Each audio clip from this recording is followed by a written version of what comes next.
जा रहे हैं एक नया चैप्टर जिसका नाम है पोलिनोमियल, चैप्टर नंबर 2। पहले इसको पढ़ते हैं, थोड़ा इंटरेस्टिंग है। फर्स्ट चैप्टर थोड़ा बोरिंग है इसलिए उसको बाद में पढ़ेंगे। तो देखिए, पोलिनोमियल दो वर्डों से मिलकर के बना है ये पोलिनोमियल। एक पोली मीन्स मैनी, नोमियल मीन्स टर्म्स, यानी कि एक इक्वेशन ऐसी जिसके अंदर एक या एक से ज्यादा टर्म्स आ रही हैं, उसी को हम क्या बोलते हैं? पोलिनोमियल बोलते हैं। ठीक है, तो इसके अंदर जनरल टर्म्स कुछ यूज की जाती हैं, वो क्या है? जैसे फर्स्ट ऑफ ऑल देखेंगे हम लोग डिग्री। डिग्री क्या होती है? The highest index of variable in polynomial is called its degree, यानी कि इंडेक्स का मतलब है उसकी पावर, वेरिएबल की पावर। जो भी वेरिएबल की पावर होगी हाईएस्ट, वही उसकी डिग्री कहलाती है। जैसे कि कोई क्वेश्चन है x cube plus 3x² plus 2x plus 1, तो आप देखेंगे एक्स की हाईएस्ट पावर कितनी है बच्चे? 3 है, तो ये ही इसकी कितनी हो जाएगी? डिग्री हो जाएगी। ठीक है, समझ में आया?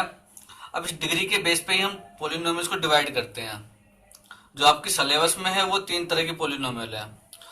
पोलिनोमियल तो और भी टाइप की होती हैं, बट वो अभी नहीं है, जब इंजीनियरिंग करेंगे तब पढ़ेंगे। तो सबसे पहले देखते हैं हम लीनियर पोलिनोमियल। लीनियर पोलिनोमियल जिसकी डिग्री 1 होती है उसको हम लीनियर पोलिनोमियल बोलते हैं। जैसे ax प्लस बी, इसमें x की पावर देखिए आप कितनी है? 1 है ना, तो इसका मतलब इसकी डिग्री कितनी हो गई? 1 हो गई। तो जिसकी डिग्री 1 हो गई उसको बोलते हैं हम लीनियर पोलिनोमियल। इसी तरह से हम लोग देखेंगे क्वाड्रेटिक पोलिनोमियल। क्वाड्रेटिक पोलिनोमियल में जिसकी डिग्री 2 हो तो उसको बोलेंगे हम लोग क्वाड्रेटिक पोलिनोमियल। और यहाँ पर देखिए बच्चे, एक बात और आती है, कोफिशिएंट। कोफिशिएंट किसको कहते हैं? कोफिशिएंट कहते हैं मल्टीपल। यानी कि अगर मैं बात करूं कि कोफिशिएंट ऑफ x², इसका मतलब कि x² में किससे मल्टीप्लाई हो रही है? a से हो रही है कि नहीं? तो इसका मतलब a क्या कहलाएगा? कोफिशिएंट ऑफ x² कहला जाएगा।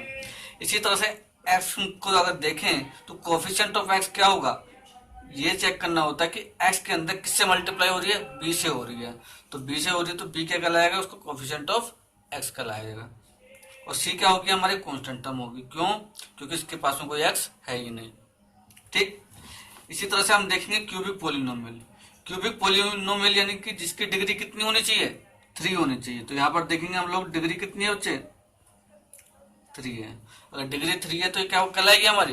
Cubic polynomial. तो फिर ये 3 टाइप की पोलिनोमियल आपके सिलेबस में है। आगे बढ़ते हैं, अब देखते हैं रूट्स या जीरोस क्या होते हैं। किसी भी क्वेश्चन में उसके अंदर की रूट्स या फिर जीरोज हम किसको कहते हैं? देखो क्या है रूट्स या जीरोज। देखो, कोई भी आपके पास में क्वेश्चन है, कोई भी क्वेश्चन गिवन है, कोई भी ऐसी वैल्यू जो उस क्वेश्चन को सेटिस्फाई करते। सेटिस्फाई करने का मतलब कि अगर आप उस वैल्यू को उसी क्वेश्चन में पुट करो तो उसकी left hand side should be equal to right hand side अगर हो जाती है तो वही उसका रूट या फिर जीरो कहलाता है। समझ में आया? यानी कोई भी एक ऐसी वैल्यू ले लो, अगर हम फाइंड आउट कर ले कोई भी एक ऐसी वैल्यू जो इक्वेशन में हम पुट करें और उसकी left hand side equal to right hand side वो कर दे तो वही वैल्यू उसकी रूट कहलाई जाती है। फॉर एग्जाम्पल, जैसे ये आपकी इक्वेशन है x² minus 2x minus 8 equal to 0। तो आपने पिछली क्लास में पढ़ा होगा बाय स्प्लिटिंग मिडिल टर्म्स, हम वैल्यूज को निकालते हैं और मैं आगे इसको डिटेल में समझाऊंगा कि कैसे निकालते हैं। फिलहाल में देखो, तो मैंने इसकी वैल्यू निकाली, तो वैल्यू निकाली तो x इक्वल टू कितना आ गया? -2 और 4 आ गया। तो अगर मैं x इक्वल टू -2 इस इक्वेशन में पुट कर दूं तो देखो मैंने इस इक्वेशन में x के प्लेस पर -2 को पुट किया तो आपने देखा 0 आ गया। -2 का स्क्वायर -2 इंटू -2 -8 हो गया, तो कितना आ गया? 0 आ गया। यानी कि इस इक्वेशन में देखिए आप कि left hand side equal to right hand side हो गई कि नहीं? राइट हैंड साइड कितनी है? 0। यानी कि जब मैंने x इक्वल टू -2 पुट किया तो राइट हैंड साइड आ गई। इसका मतलब x इक्वल टू -2 इसका क्या है? एक रूट है या फिर उसकी एक जीरो है। इसी तरह से x इक्वल टू 4 पे अगर देखेंगे तो भी हमारा 0 आ जाएगा। तो इसका मतलब मैं ये कह सकता हूँ कि x इक्वल टू -2 और 4 क्या है? इसके जीरोज या फिर रूट हैं इस इक्वेशन के। इसी तरह से हम किसी के भी रूट्स और जीरोज फाइंड आउट करते हैं। ठीक है, अब आगे बढ़ते हैं। अब देखिए आप जनरल क्वाड्रेटिक इक्वेशन, यानी कि अगर आपका क्वाड्रेटिक इक्वेशन है तो जनरली वो इस फॉर्म में लिखी जाती है ax² plus bx plus c equal to 0। अब देखो इसकी डिग्री कितनी है, 2 है, तो आपने पढ़ा हुआ है कि जिसकी जितनी डिग्री होगी कम से कम उसके उतने तो सोल्यूशन होंगे होंगे, यानी कि अगर पावर 2 है तो उसके 2 सोल्यूशन कंफर्म है होंगे ही। तो हमने अल्फा बीटा मान लिए कि ये इस इक्वेशन के रूट्स हैं या फिर इसके ये सॉल्यूशन है, ठीक है ना। रूट्स को हम सॉल्यूशन भी कह सकते हैं। तो कुछ टर्म्स निकालते हैं हम लोग, जैसे सम ऑफ रूट्स अगर हमें निकालना हो अल्फा प्लस बीटा तो कैसे निकालते हैं हम लोग कि minus coefficient of x divided by coefficient of x square. तो यहाँ पर देखिए कोफिशिएंट ऑफ एक्स क्या है, बी है, और कोफिशिएंट ऑफ एक्स स्क्वायर क्या है, ए है, तो माइनस बी अपॉन ए हो जाएगा। अगर मुझे प्रोडक्ट ऑफ रूट्स निकालना हो अल्फा बीटा यानी कि निकालना हो तो कैसे निकालते हैं, constant term divided by coefficient of x square यानी कि सी अपॉन ए हो जाएगा, क्योंकि कांस्टेंट टर्म कितनी है, सी है, और एक्स स्क्वायर का कोफिशिएंट क्या है, ए है। तो इस तरह से हम सम ऑफ रूट्स और प्रोडक्ट ऑफ रूट्स निकाल सकते हैं। समझ में आया। आगे देखते हैं हम लोग जनरल क्यूबिक इक्वेशन, यानी कि अगर कोई क्यूबिक इक्वेशन को अगर हम जनरली लिखें तो वो इस तरह से लिखी जाती है। ए बी सी डी क्या है, ये कोई भी कांस्टेंट हो सकते हैं, ये प्लस में भी हो सकते हैं और माइनस में भी हो सकते हैं। जैसे कि यहाँ पर देखिए ये मेरी क्यूबिक इक्वेशन हो गई। अब देखो डिग्री कितनी है, 3, इसका मतलब 3 सॉल्यूशन होंगे इसके, अल्फा बीटा गामा मैंने मान लिए। तो पहले निकालते हैं कि alpha plus beta plus gamma अगर मुझे चाहिए तो कैसे निकाल सकते हैं कि minus coefficient of x square divided by coefficient of x cube. तो कोफिशिएंट ऑफ एक्स स्क्वायर क्या है, यहाँ पर बी है, और कोफिशिएंट ऑफ एक्स क्यूब कितना है, ए है, तो माइनस बी अपॉन ए हो जाएगा।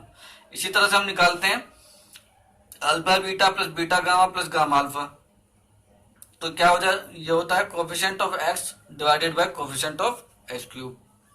तो कोफिशिएंट ऑफ एक्स देखिए यहाँ पर कितना है, सी है, सी हो गया, और एक्स क्यूब का कोफिशिएंट कितना है, ए है, तो कितना हो गया, सी बाई ए हो गया। फिर निकालते हैं हम प्रोडक्ट ऑफ 3 रूट्स यानी कि अल्फा बीटा गामा, तो constant term divided by coefficient of x cube. तो कांस्टेंट टर्म क्या है यहाँ पर, डी है, तो कांस्टेंट टर्म डी बाई ए आ गया। तो ये कुछ बेसिक इंफॉर्मेशन थी जो आपको चाहिए अपनी एक्सरसाइज को सोल्व करने के लिए। अब देखिए आप एक्सरसाइज 2.1 में देखते हैं हम लोग, आपके कुछ क्वेश्चन है बुक के, इसमें फाइंड आउट करना है नंबर ऑफ जीरोज। तो number of zeros find out करने के लिए ये देखते हैं हम ग्राफ को। ग्राफ आपका जितनी बार एक्स एक्सिस को कट करके जाएगा या फिर टच करके जाएगा वही उसके जीरोज हो जाते हैं। देखो यहाँ पर ये ग्राफ है, ये एक्स एक्सिस को कहीं पर भी कट नहीं कर रहा है, इसका मतलब जीरोज कितनी होंगी, एक भी नहीं होगी, यानी 9 जीरोज। यहाँ पर देखिए हम लोग सेकंड क्वेश्चन में एक्स एक्सिस को कितनी बार कट कर रहा है, सिर्फ एक बार कट कर रहा है, तो कितनी हो जाएगी, 1 जीरो हो जाएगी। इसी तरह से यहाँ पर देखें हम, ये जो ग्राफ है ये बच्चे कितनी बार कट कर रहा है एक्स एक्सिस को, 1 2 3 बार कट कर रहा है, इसका मतलब नंबर ऑफ जीरोज कितनी हो जाएंगी, 3 हो जाएंगी। इसी तरह से हम एक्सरसाइज 2.1 को सोल्व कर सकते हैं। एक्सरसाइज 2.2 में क्वेश्चन नंबर 1 पहले देखते हैं कि इसके फैक्टराइजेशन हम कैसे कर सकते हैं।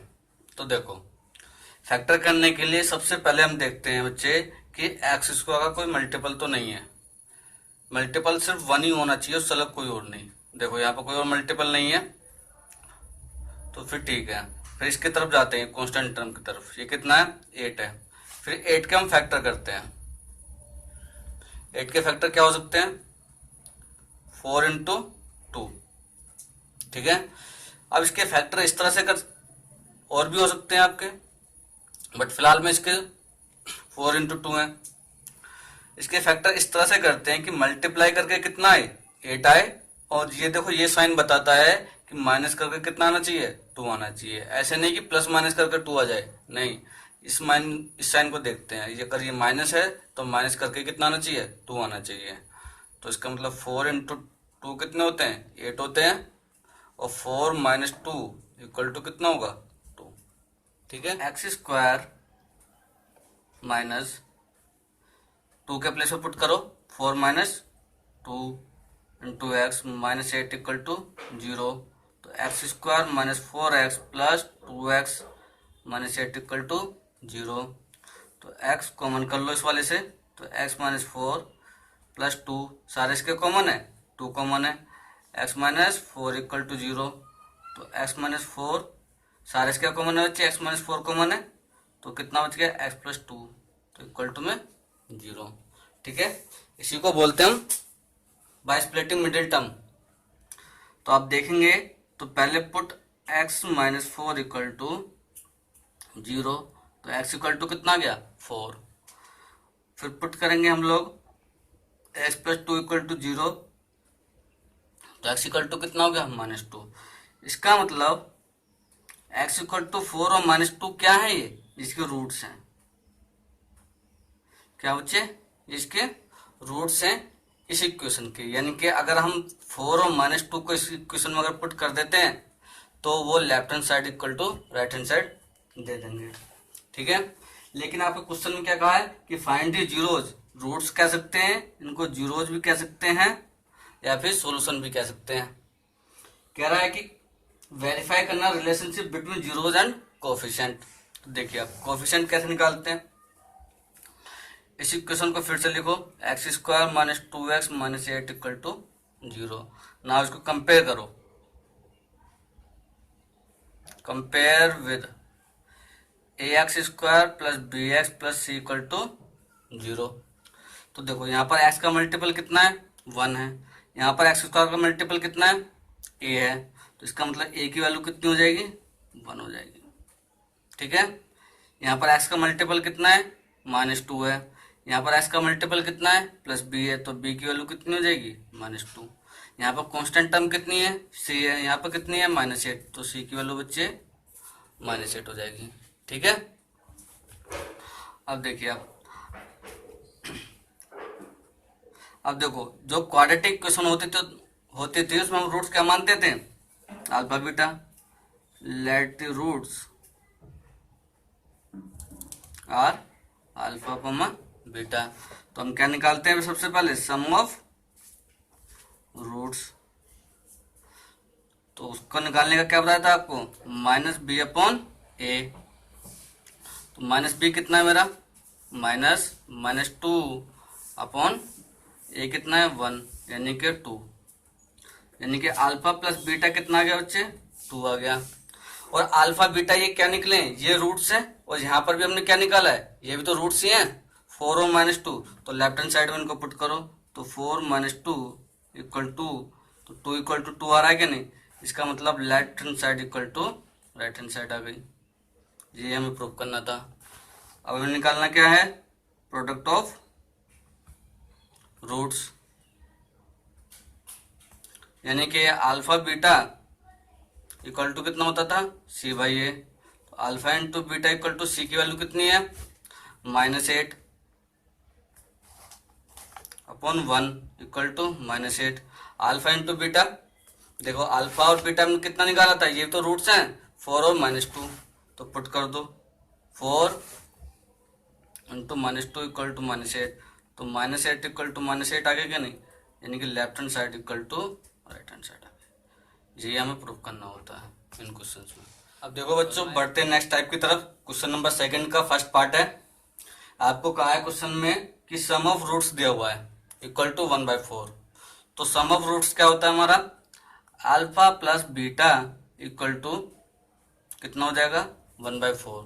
ठीक है ना, और alpha plus beta equal to कितना बताया था आपको -b अपॉन a। ठीक, अब देखिए सेकंड केस क्या दिया हुआ है आपको, प्रोडक्ट ऑफ रूट्स, वो कितना है -1 है। इसका मतलब हो गया alpha into beta equal to कितना है -1 दिया हुआ, ये कितना होता है c अपॉन a होता है। अब यहाँ पर समझो कैसे हम इक्वेशन बनानी है हमें, क्वाड्रेटिक इक्वेशन। तो कैसे बनाएंगे, देखो इक्वेशन हमारी किसकी फॉर्म में होती है, इस फॉर्म में होती है ax square plus b x plus c equal to 0। इसका मतलब इस इक्वेशन को बनाने के लिए मुझे a चाहिए, b चाहिए और c चाहिए। तो कैसे वैल्यू निकालते हैं ये चीज समझिए। देखो यहाँ पर c अपॉन a की वैल्यू कितनी है बेटा -1 है। अब देखो -b अपॉन a की वैल्यू यहाँ पर कितनी है 1/4 है। तो देखो a और a यहाँ पर क्या आ रहा है कॉमन हो रहा है। इसका मतलब a की वैल्यू अगर मैं कंपेयर करूँ तो यहाँ से 4 आती है और यहाँ से कितनी आती है, अपॉन में अगर 1 मान लिया तो a इक्वल टू 1। तो ऐसा तो नहीं हो सकता है कि a की वैल्यू डिफरेंट हो जाए, तो इसीलिए इसको क्या करते हैं हम लोग बराबर करते हैं। बराबर कैसे कर सकते हैं, तो मैं अगर इस इक्वेशन में 4 से यहाँ पर मल्टीप्लाई कर दूँ, 4 से यहाँ पर मल्टीप्लाई कर दूँ, ठीक है, तो ये कितना हो जाएगा -4 अपॉन 4। समझ में आया। तो अब क्या कर दो, कंपेयर कर दो, ऑन कंपेयरिंग। ठीक है, ऑन कंपेयर करोगे तो बेटा आप देखो ए की वैल्यू यहां से चेक करो चाहे, तो ए की वैल्यू कितनी आएगी, 4 आएगी, और चाहे आप यहां से चेक करो ए की वैल्यू कितनी आएगी, 4 आएगी। ए इक्वल टू 4 आ गया, और माइनस बी इक्वल टू कितना आएगा, 1 आएगा। इसका मतलब बी इक्वल टू कितना हो जाएगा, -1, और सी इक्वल टू यहां से कितना आ गया, -4। ठीक है, बस अब वैल्यूज पुट कर दीजिए, a x square plus b x plus c equal to कितना होता है, 0 होता है। ए की वैल्यू कितनी, 4x square minus x minus 4 equal to 0। यही आपका आंसर हो जाएगा। ठीक है।